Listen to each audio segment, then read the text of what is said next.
logo or whatever for the study that we've been doing. And what is the study we've been doing?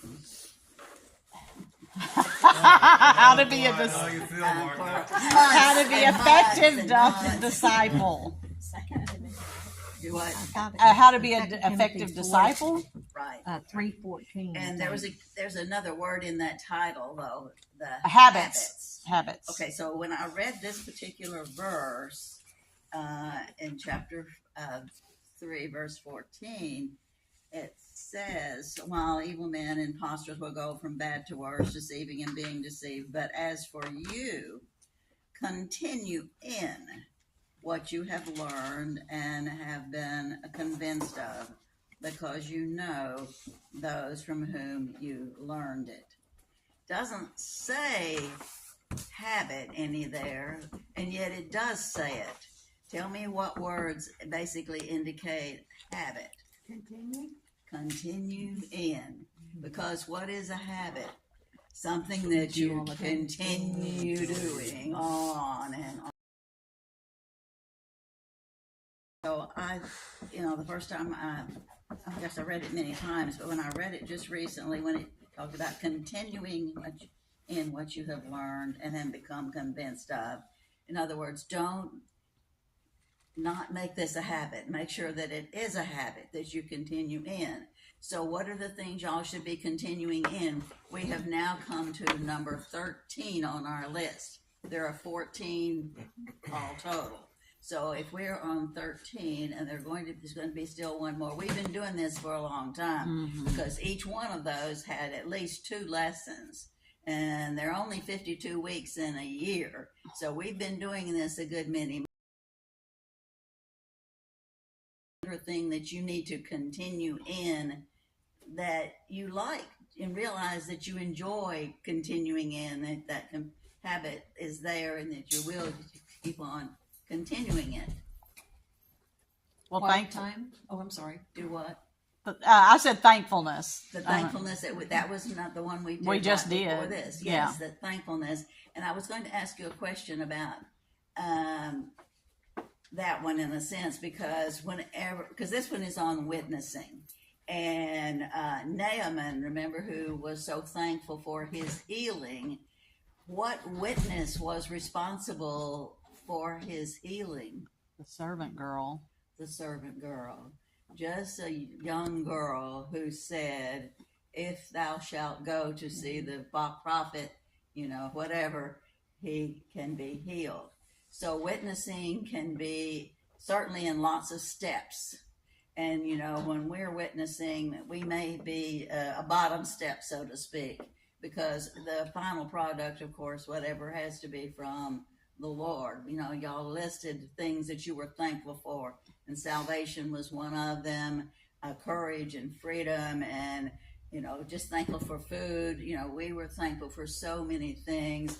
And yes, it's something that has come based upon all the other things, because I think all 1 through 13, they're all so connected. We just can't basically isolate them. And yet, the lessons were isolated in that respect, because we want to make a focus and make sure we're aware that we are needing to continue in love and in, witnessing, study, and what other things. That's where we started, was with the word itself. And then we moved on, remember, to all these different aspects, the prayer, the persistence, all of this is something we have to continue in. In the process of that, I also wanted to talk about a couple of things that I read. The Naaman thing, about the fact that the witness actually was a young girl. But in 2 Timothy, say where you are, 2:10 through, is that what I'm looking for? Let me think. I think I may be getting ahead of myself. I have 2 sets of lists here of things I wanted to try to remember. In 2 Timothy 2, starting with 2 and verse 18.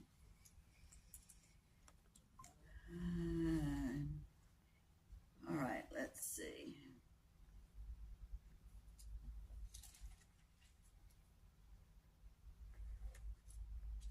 sure I'm in the right place. Where's the one that? What Timothy learned from his mother and his grandmother. See that verse? Um, Am I getting mine wrong? Okay, look at verse 15. 14 and 15. Keep reminding them of these things before God. About quarreling about words is of no value in other characteristics. And I would hope and pray that everything that I say and that you actually comprehend is truth, that you don't get anything mixed up and that you misunderstand or whatever. And I read here a few days ago what this one man had written something, said he had taught Sunday school many years. And then he ended up going to seminary and he began to learn even more. And he realized that he had taught something that was not rightly dividing the word of truth. And he became so upset that he raced to his car and raced back home because he wasn't living in the same area. He wanted to contact this woman that he had answered her question. She had questioned, in the Bible class or whatever, something, and he had given an answer which he thought was the right answer. He doesn't say in what he had written what he had done, but he got home and I need to apologize to you. And she said, well, who are you? She didn't even remember, and he was trying to say something and he thought, my goodness. And then he realized God's at work, that he's protecting our words and he's protecting what she's hearing in our words. And evidently, no harm was done. And yet, of course, we want to be rightly dividing the word of truth. But it was a revelation to him about the extra protection that God has for his word. He knew my heart. He knew his heart, and he understood, and God was helping him, and God was helping the person that he was witnessing to. And I thought that was good, It's worth sharing with you, telling you what he had actually learned for himself, that he needed to be careful about rightly dividing it, and that God does provide that protection to his truth. And then one other thing that I wanted to remember to tell you about was based on 2 Corinthians 3:3. So you're all in the same little territory here. Let's go back a little bit. I know we're going to get to Romans, I promise.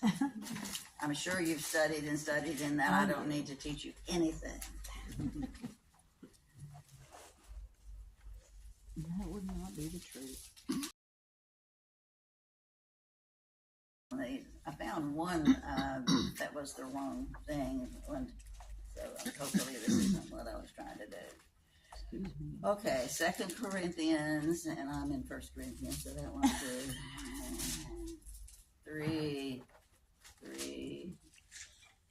says, you show that you are a letter from Christ, the result of our ministry, written not with ink, but with the Spirit of the living God, not on tablets of stone, but on tablets of human hearts. It's an image of who you are. What are you? Image of God. You're what? Image of God, really. That's not the word I'm looking for.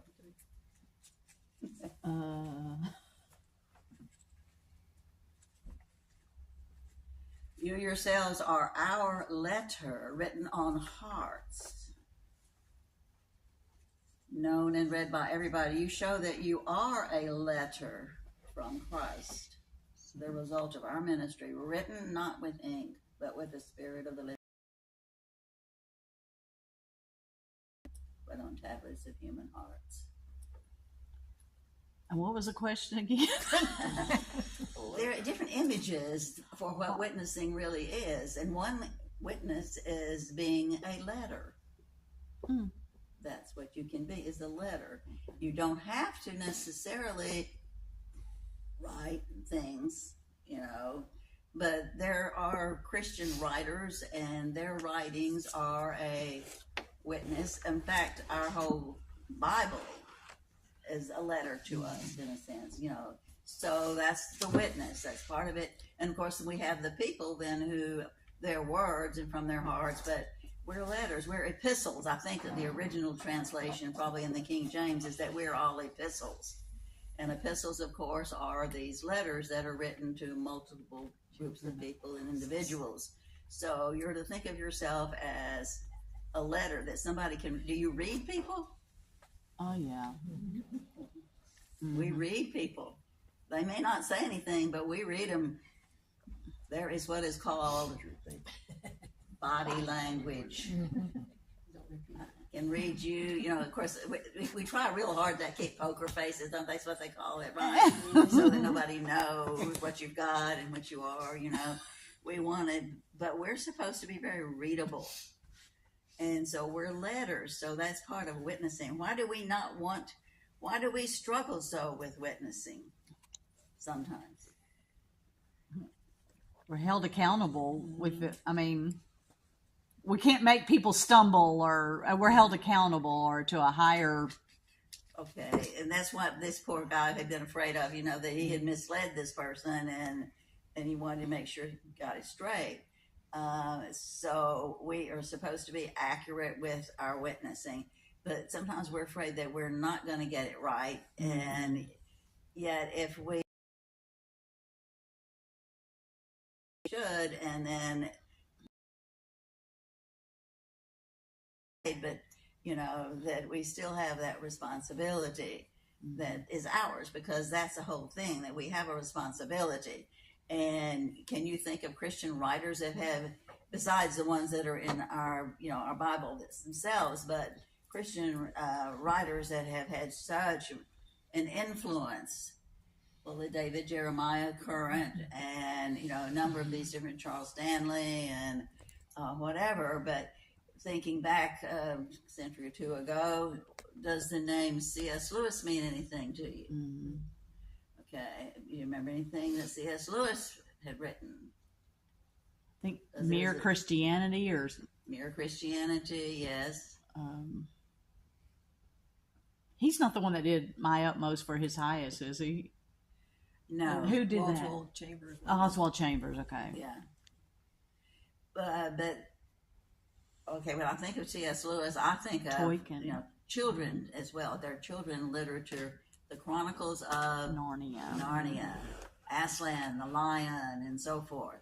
And then we have Tolkien, who wrote the Lord of the Rings, you know, and all these things that have been produced in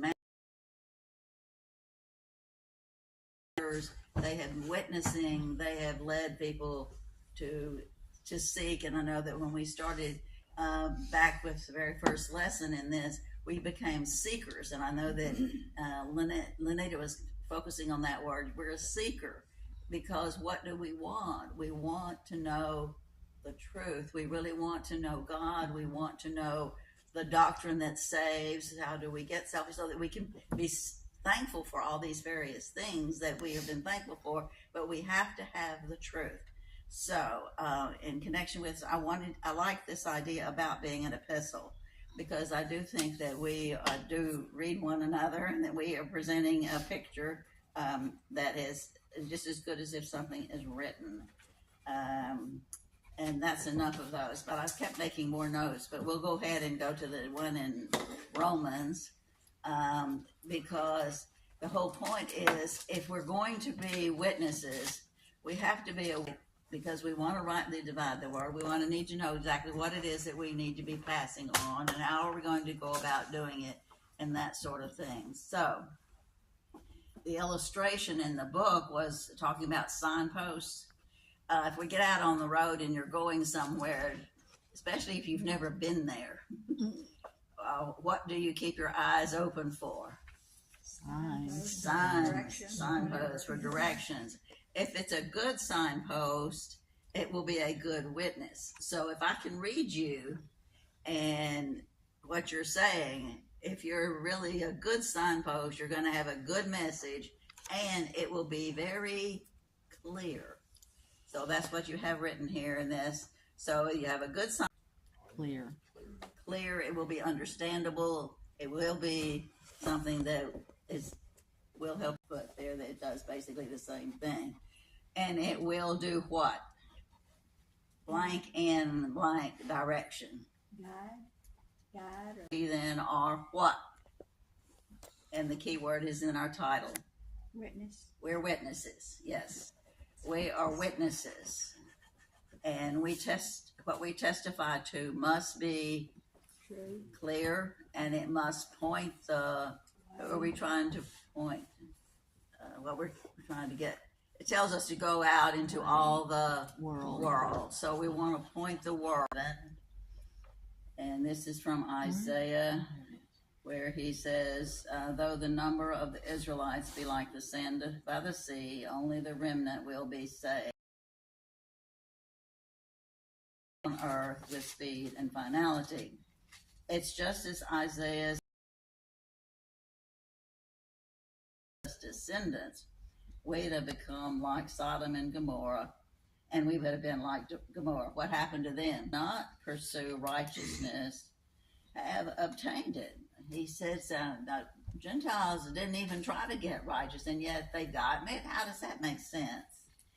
Instead, he goes on to say, but Israel have obtained it, a righteousness that is by faith.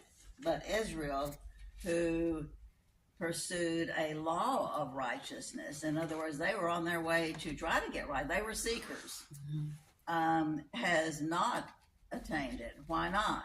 Because they pursued it not by faith, but as if it were by works. They stumbled over the stumbling stone, and Kim referenced a minute ago to the stumbling stone, as is written, see, I lay in Zion a stone that causes men to stumble, and a rock that makes them fall, and the one that trusts in him will never be put to shame. Okay, we'll stop there and go back to where you were writing. Okay, Israel has pursued God through, how did Israel pursue God? And still many are. Works. What? Works. No, Israel was pursuing through Law. the law. Okay, they had the 10 Commandments, and they had, I don't know, I've heard different stories, different things. How many laws and regulations do the Jews have? A gazillion, I think, just ever so many laws and regulations and rules and ordinances, things that they do. So they thought so we would say that they were trying to pursue it through religion in a sense, and through their actions and rituals and all of that. So they had pursued God. Isaiah indicates in prophecy what the Israelites would do at the arrival of Messiah. The Messiah then was presented as God will lay in Zion a stone. God was sending Jesus as a stone. And what do we know about stones? Sometimes they do make a man stumble if you're not watching out, right? But it is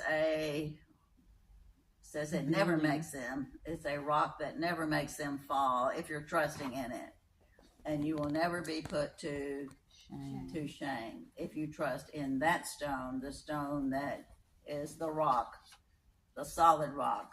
And we sing all those wonderful hymns about the solid rock and about the strength and the firmness. A firm foundation is our faith in the Lord. It's firm, it's solid, it's rock. And yet what happened? The Jews rejected that rock. Okay, moving into chapter 10 of Romans. We want to read a few verses here. Brothers, my heart desire and prayer to God for the Israelites is that they may be saved. That's what he wants. For I can testify about them that they are zealous for God. They have a lot of zeal, but their zeal is not based on knowledge. Which reminds me, last night I did listen to some of Huckabee. I don't know whether you did or not, but he had Michelle Bachman on there. And she teaches religion or teaches Christianity or doctrine, or I don't know exactly what she teaches, but it's a Christian university anyway. And she was talking about how universities, and of course all the students who are out there doing what they're doing, are lacking in knowledge. They don't know the truth. The knowledge is not there. And that is what, she's talking about how the goal where she's teaching and other Christian universities and all, they're working right now on trying to get knowledge out because knowledge is lacking, and trying to get people who have PhDs in knowledge to get in all these positions in our government that are all being held by anti-Semitic people. So here we're talking about the fact that these people that Paul is writing to are lacking in knowledge. They're zealous. And of course, that's certainly what those crowds have been. They've been very zealous, but Yes. they've been zealously wrong. Okay, so it's not based on knowledge. Since they did not know the righteousness that comes from God and ought to establish their own, they sought to establish their own. Okay, they wanted some righteousness, so they set it up themselves with all these rules and regulations and rituals and so forth. So they did not submit to God's righteousness. Christ is the end of the law. If you're going to get to God through the law, Christ changes that so that there may be righteousness now for everyone who believes. Moses described it this way: the righteousness that is by the law. The man who does these things will live by them. So you have to live by it. But the righteousness that is by faith says, do not say in your heart, who will ascend into heaven, that is, bring Christ down, or who will descend into the deep, that is, to bring Christ up from the dead. Okay, so let's looking at what you're going to write here for this part. Paul declares the Jews to be, he says they're what? But they lack knowledge. They don't get it. They don't have it. They attempted to make their own righteousness. Paul tells the Jews that Christ is the end of the law. You don't have to go to the law now. Not that we don't need the laws, because they still provide us with some direction and guidance in living, but it's not what saves us, because we can't fulfill it. They couldn't fulfill it then, and we can't now. So you have to remember that. So there may be righteousness through Christ for everyone. So you want the word everyone there after the for. So the righteousness for everyone who believes. In fact, the believer will hear the word differently. Yeah, our perceptions change. We get to hear things. Ears that can hear words without really comprehending and understanding. One more verse 8 then says, but what does it say? The word is where? Near you. It is in your mouth and in your heart. That is the word of faith we are proclaiming. So for the note for that one verse, Paul writes that the word is where? Near you. It is in your mouth and in your heart.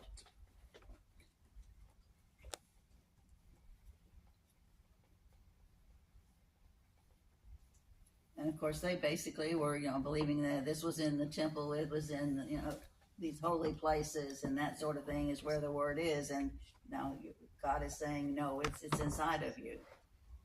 So the law had been just a shadow of what righteousness is compared to life works of the stone or the rock, Christ, which brings righteousness. Paul compares then law versus faith. You might want to circle those three words. It's law versus faith. So it's not law that saves us, but it's faith that saves us. And with faith, we can live some of the law, but we're not going to ever be able to get saved on the basis of the law. Making what? Clear that righteousness does not come from following laws and rules. Jesus has fulfilled the law. He fulfilled the law. Moses, he says, a believer proclaims the word of. So we have that little circle words, law versus faith. So it's the word of faith, not the word of the law, but the word of that. If you confess with your mouth Jesus is Lord and believe in your heart that God raised him from the dead, you will be saved. For it is with your heart that you believe and are justified, and it is with your mouth that you confess and are saved. Okay, so the believer's personal decision to trust in the word requires a public confession. Yes, a public confession. Where before men agreeing to the gospel message something, and then one is saved for something. We'll go back and we'll look at that. So what are we saved from? The something we're saved from is eternal separation from God is what we're saved from.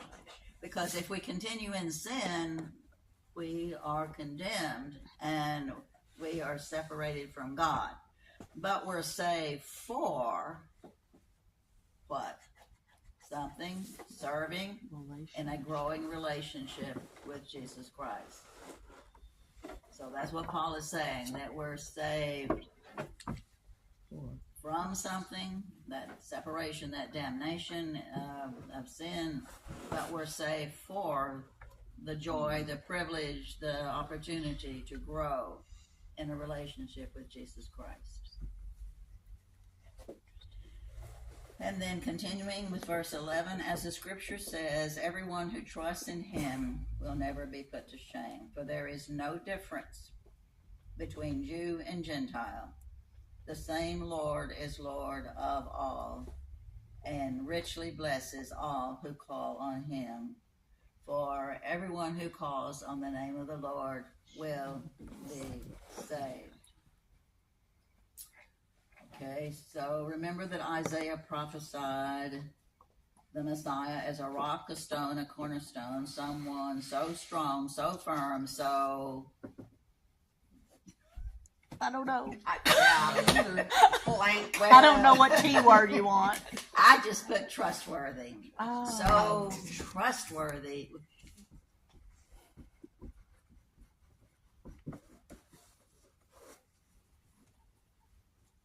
So trustworthy that trusting in Christ will never bring one to shame. We can trust him. Mm-hmm. What did he tell Timothy? You know, you can trust because you know you believe, right? Mm-hmm. And who you learned it from. You can trust because you have a source that's good. I wouldn't trust somebody coming out of a beer joint or something somewhere probably if I had a serious question and wanted an answer or whatever. That wouldn't be a good source. Not that I would ever be doing it, but anyway. All right. So we know we're having got some trustworthy sources here.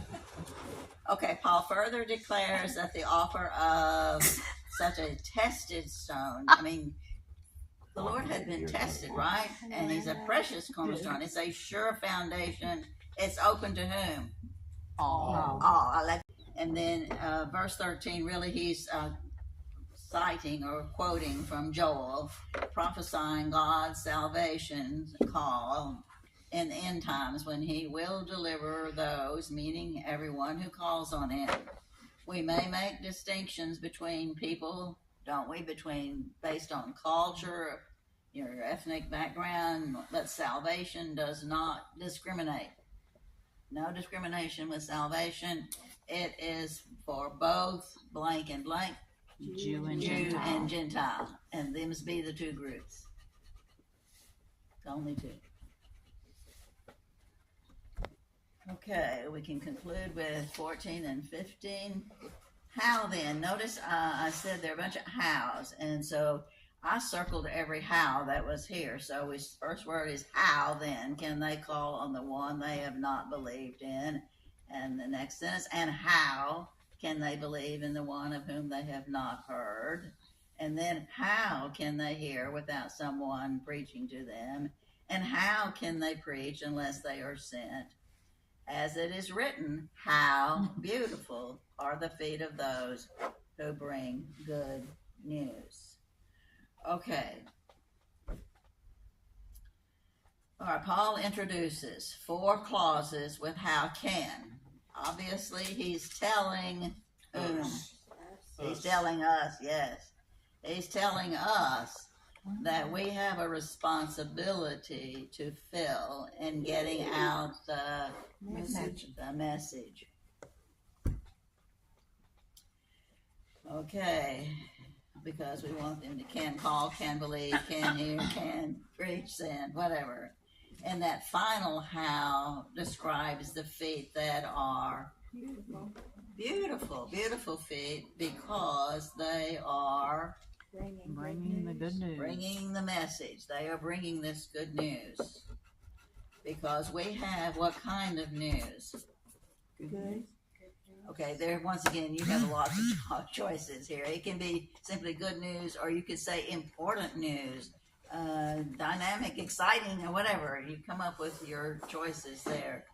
News to tell, to share, And then the questions that we would need to consider is that what we're doing? And are we doing a good job of it? And how often are we doing it? All of those are questions for us to, contemplate and think about. And we're going to continue talking about witnessing being a habit. And at the top of your sheet, right, basically it's a matter of ability versus availability. I'm sorry, is that backwards? Oh. Do we have the ability